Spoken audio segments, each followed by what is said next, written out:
একটা ভালো কিছু তো লেখেন নাই আপনি 4 বছর। আপনি নতুন ন্যারেটিভ করে আবার আমাদেরকে সেই আগের জায়গায় নিয়ে যাচ্ছেন।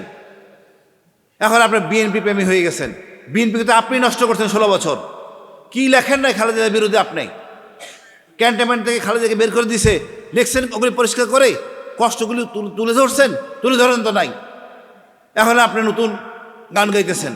এর মধ্যে প্রথম আলোর আগুন আমাদের সকল ঝামেলা আমাদের সৃষ্টি করে দিচ্ছে। আমি বলতে চাই, প্রথম আলো ওনাদের নিজেদের ব্যবস্থা থাকার কথা, নিরাপত্তা থাকার কথা। আগুন কে লাগাইলো আমি তো এখনো জানতে পারি নাই। অগ্নি নিরাপণ ব্যবস্থা থাকার কথা আমাদের প্রত্যেকটা বাসায় আছে। প্রত্যেককে বলা হয়েছে এগুলি রাখবেন, যাতে আগুন লাগলে আপনারা নিজেরাই এটা প্রতিরোধ করতে পারেন। প্রতিটা সিস্টেমের মধ্যে বলা আছে আজকে যে আগুন লাগে কারা কাজ করবে তাও বন্টন করা থাকে। আপনার আগুনের সেই ব্যবস্থা কোথায়? কিন্তু আপনারা সেই কাজ করেন নাই। আমি তো বাঙালি, আমি সন্দেহপ্রবণ। আপনি যে আগুন লাগান নাই তার সন্দেহ কোথায়? তার তার তার ব্যাখ্যা কীভাবে দিবেন? আপনারা তো কোনো ব্যবস্থায় রাখেন নাই। আপনারা তো জানেন আপনি তো আমাদের পক্ষের লোক না। আপনি ভারতের গুণগান গান দীর্ঘ 16 বছর করছেন, কখনো আপনি কঠোর ভূমিকা থাকতে পারেন নাই। বুঝতে পারলাম আপনি ভারত প্রেমে ছিলেন বা ভালোবাসেন, অসুবিধা নাই। বাট 1.5টা বছর সুযোগ পাইছেন, একটা ভালো কিছু কি লিখছেন? একটা ভালো কিছু তো লেখেন নাই আপনি 4 বছর। আপনি নতুন ন্যারেটিভ করে আবার আমাদেরকে সেই আগের জায়গায় নিয়ে যাচ্ছেন। এখন আপনি বিএনপি প্রেমী হয়ে গেছেন। বিএনপিকে তো আপনি নষ্ট করছেন 16 বছর। কি লেখেন নাই খালেদার বিরুদ্ধে? আপনি ক্যান্টনমেন্ট থেকে খালেদাকে বের করে দিছে, লিখছেন ওগুলি পরিষ্কার করে, কষ্টগুলি তুলে ধরছেন? তুলে ধরেন তো নাই। এখন আপনি নতুন গান গাইতেছেন। আমি বলি, আমরা সবসময় বলছি ফায়ার সার্ভিস আপনাদের নিজস্ব একটা প্রোটেকশন থাকতে হবে আগুন নিয়ন্ত্রণে রাখার জন্য। সবাই আমাদের আছে, বাসা বাড়িতে আছে, আপনার অফিসে নাই বা থাকেন নাই, কেন কাজ করে নাই আমি জানি না। তারপর বলবো আমরা বিভেদ বলে যাই, দেশটা আমাদের, সকল ধর্ম বর্ণ লোক নিয়ে আমরা ভালো আছি। আপনারা সুশীলরা যদি সমস্যা করেন তাহলে আমরা থাকতে পারবো না। দাড়িটুকু পড়লে মনে করেন যারা জঙ্গি, এই জিনিস থেকে বেরিয়ে আসেন। এরা আমাদেরই ভাই, আমাদেরই রক্তের লোক, এক দেশের। সবাইকে আপন করে নিয়ে আমরা আগাই। আপনি দাড়ি টুপি বাদ দিয়ে আপনি আগাইতে পারবেন না, সত্য কথা। এখন দেখেন এ হাদি ভাই, উনি তো মাদ্রাসা ব্যাকগ্রাউন্ড, সাদ্দেক কাইমন মাদ্রাসা ব্যাকগ্রাউন্ড, আমাদের নেতা ভাসানী মাদ্রাসা ব্যাকগ্রাউন্ড। আপনি দেখেন কোনো খারাপ কিছু তারা করছে দেশের জন্য এরাই করছে কাজ। তৃণমূলের কথা এরাই বলতে পারে। আমরা এদেরকে আপন করে নেই, এদের ভুল ত্রুটি থাকে সংশোধন করি। আপনি সংশোধন না করে উস্কাই দিচ্ছেন। আপনি কি মনে করেন এদের সাথে পারবেন? কোনোদিন পারবেন না। আপনি লাঠিয়ালকে পুলিশ, আনসার, বিডিআর, এটা কোন শ্রেণীর গ্রামের এবং মূল্যবোধ ধারণ করে? আমরা চাই না হাসিনার মতো আপনারা তাকে এই কাজগুলি সহযোগিতা করেন। এক ভাইকে গ্রেপ্তার করা হয়েছে 54 সালের সেই স্পেশাল পাওয়ার অ্যাক্টে। এটা এই সময় চলে? এটা কি নতুন বন্দোবস্ত রাজনীতি? এটা কি নতুন দেশ? আমি জানি না ডক্টর ইউনূস সাহেব কোথায় আছেন, কোন জগতে বসবাস করতেছেন। বাংলা এডিশন বন্ধ করে দেওয়া হয়েছে। কেন আপনি নোটিশ দেন নাই কেন? এই দিন আমরা দেখতে চাই না। আমরা চাই সভ্য একটা শাসন ব্যবস্থা। ভারতের ন্যারেটিভ বাংলাদেশে চলবে না। অনেক হয়েছে। স্বাধীনতা যুদ্ধের আমাদের বাঙাল এই সেনাবাহিনী শহীদ জিয়া ঘোষণা দিয়েছিল, সেনাবাহিনী আগে গঠন করে, পরে আমার আমজনতা সবাই জয়েন করে। কিন্তু দেখেন 16 ডিসেম্বর ভারত নিয়ে গেছে। আপনারা তো কিছু লেখেন নাই, কঠোর করে তো কিছু বলেন নাই। কেন আমি আপনার বিরুদ্ধে কথা বলবো? আমি যখন 22 সালে বললাম ডিজিএফআইতে আয়নাঘর, কই আপনাদের প্রচার করেন নাই? নেত্র নিউজ প্রকাশ করলে আপনাদের কোনো কথা বলেন নাই? আপনারা যে আমরা চিনেন না, চিনেন তো, ভালো করে আমরা চিনতেন। কোনো কিছুই প্রকাশ করেন নাই। আপনারা হজম করে গেছেন, কিন্তু সবটাই জানতেন।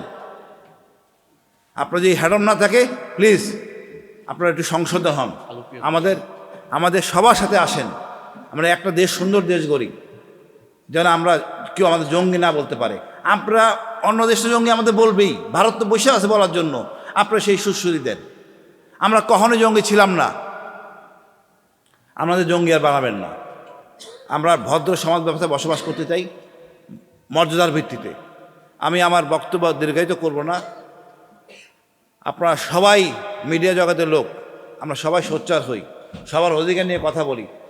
ইনশাআল্লাহ আমরা সুন্দর দেশ গড়ব। হাদি ভাই যেভাবে দেশটা চাইছিলেন আমরা সেভাবেই চলব। আমার কষ্ট লাগে, মাহমুদুর রহমান ভাই আহত হয়েছেন, আপনারা কোনো কথা বলেন নাই। কত পত্রিকা পুরাই দেওয়া হয়েছে, কথা বলেন নাই। আমরা এগুলো নিয়ে তিক্ত বিতক্ত সম্পর্ক না করি, সবাই আমরা ঐক্যে আসি। দেশটা আমাদের, আমরা কাউকে সুযোগ দিব না, ভারতকে সুযোগ দিব না। সুতরাং সুন্দর দেশ আরও সুন্দর করব। ধন্যবাদ। পাশের দেশের নায়ক সে বলছে যে বেঁচে থাকতে হলে হাদির মতো কর্ম করে বেঁচে মরে যাওয়া ভালো, তাতে আমি 1000 বছর বেঁচে থাকতে পারবো। আজকে আসছে ফেসবুকে এটা স্ট্যাটাস। খালি তাই না, তার বিভিন্ন বক্তব্য 4-5টি ভাষায়, বিশেষ করে এই কথাটা যে জন্ম মৃত্যু আসমানে নির্ধারিত হয়, জমিনে নির্ধারিত হয় না।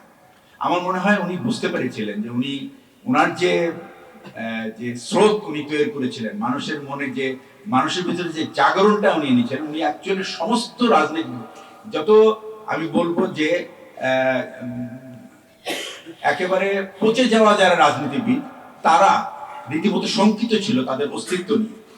আপনারা যদি প্রত্যেকটা কথা খেয়াল করে থাকেন যে সে এমন, তার প্রথম কথাই সে বলেছে যে আমি শহীদ প্রেসিডেন্ট জিয়াউর রহমানের ভক্ত, এবং সে ক্লাস 3-তে থাকতে বিএনপির অফিসে গিয়ে বসে থাকতো। নলছিটির উপজেলায় ছোট্ট অফিস, সেখানে গিয়ে বসে থাকতো শুধু বিএনপির নেতৃবৃন্দের কথা শুনতে, শহীদ জিয়ার সম্বন্ধে কথা শুনতে। এবং উনি দুটো কথা উনি বলেছে যে যদি আমি 50 বছর রাজনীতি করে বাঁচতে চাই না, কিন্তু 5 বছর যদি এমন রাজনীতি করি যে রাজনীতির ইম্প্যাক্ট সারা দেশে আমি রেখে যেতে পারি, তাতেই আমি সফল। এবং সেই ব্যাপারে উনি একটা উদাহরণ টানেন যে জিয়াউর রহমান মাত্র 3.5 বছর বেঁচে ছিলেন, কিন্তু আজও জিয়াউর রহমানের সততা, দেশপ্রেম এবং মাটি এবং মানুষকে নিয়ে যে রাজনীতি, এটা তিনি কখনো ভুলেন নাই, এবং এটাই তার আদর্শ। এরপরের যে উদাহরণটা উনি টানতেন সেটা হলো ম্যাডাম খালেদা জিয়ার দেশপ্রেম। এবং সেখানে উনি বারবার বলেছেন যে দেশপ্রেম যদি কারোর কাছে শিখতে হয় তাহলে খালেদা জিয়ার কাছ থেকে শিখতে হবে।